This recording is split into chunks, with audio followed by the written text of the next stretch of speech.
राम राम शेतकरी मित्रांनो, आपण हे वांगा जैन बनवलेलं होतं. म्हणजे 50 किलो वांगे आपण एस्कल्चरमध्ये टाकून दिलेले होते. आता ते आपण जमिनीतून देतोय. तर आता कसं द्यायचं आहे बुवा, तर आपल्या कापसामध्ये आता महिन्यापासून पाऊसच चालू आहे. मध्यंतरी थोडा गॅप पडला होता, त्याच्यामुळे आपण एकदा वखरणी करून टाकलेली होती. काही निंदन झालेलं होतं आपलं. तर आता काही बारीक प्रमाणात उगण झालेलं आहे. तर आपण याला आता ते कसं मारायचं आणि त्याला पिकांना अन्नद्रव्य कसे द्यायचे हे नवीन आपण हे करतोय. तर आता आपण याच्यात पंपामध्ये जाड मीठ टाकणार आहोत. हे पूर्ण आपली साधी गाडणी असते ती घेतलेली असते. आपण दुसरी गाडणी वापरत नाही, हीच वापरतो. कारण आपल्या निविष्ठामध्ये जी काही घाण असते या थ्रू चांगली निघतं आणि पंपामध्ये घाण अटकत नाही. या प्रेशरमध्ये प्रॉब्लेम येत नाही. त्याच्यामुळे आपण आता हे भरून घेणार आहोत. आता हे लगभग अर्धा किलोपर्यंत मीठ होतं. आपण या कल्चर हे वांग्यापासून बनवलेलं आहे ते याच्यात आता टाकू. हे टाकता टाकता पूर्ण विरघळून जातं. एक हात असल्या म्हणजे असं धरता येत नाही, त्याच्यामुळे हा प्रॉब्लेम येतो. कारण थोडं एअर पकडतं, त्याच्यामुळे ते वर होऊन जातं थोडं. वांगे पण पूर्ण निसूड झालेले आहेत.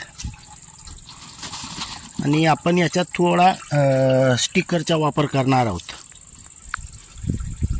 हे थोड्या प्रमाणात स्टिकर टाकून दिलेले आहे. स्टिकर टाकण्याचे कारण की आपण जे हे फवारणी करतो तर ते पानावर शिल्लक म्हणजे राहायला पाहिजे, त्याच्यासाठी आपण स्टिकर वापर करतो. आता फवारणी करताना आणि त्याच्या अगोदर आपण फवारणी केलेली आहे, याच्या अगोदर त्याचे कसं झालं हे दाखवू.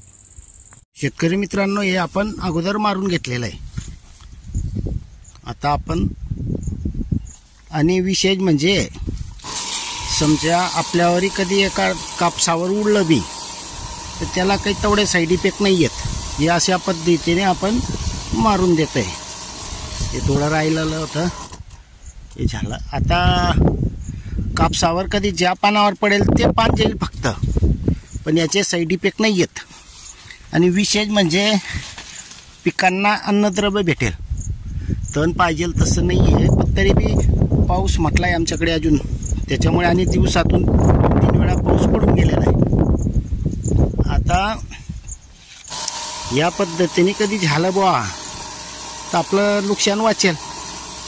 आणि विशेष म्हणजे समजा नाही बी नॉर्मल कधी मेलं बी, पाऊस चालू आहे तोपर्यंत याची वाढ थांबेल आणि आपलं काम होऊन जाईल. शेतकरी मित्रांनो, हे आपण मागच्या वर्षापासून करतोय, त्याच्यामुळे आपल्याला याचे अनुभव चांगले आलेले आहेत. आणि विशेष म्हणजे आपण हे जो आता फवारणी करून घेतोय, जमीन पूर्ण ओल आहे, तर त्यामुळे यातले काही जीवाणू जे आहेत, काही आपण जे मिठाचा डोस दिलेला असतो देणार आहोत ते आता देण्याची गरज नाही. कारण ह्या माध्यमातून जमिनीमध्ये अन्नद्रव्यही आपल्याला उपलब्ध होतील आणि पिकांना पूर्ण लागू पडतील.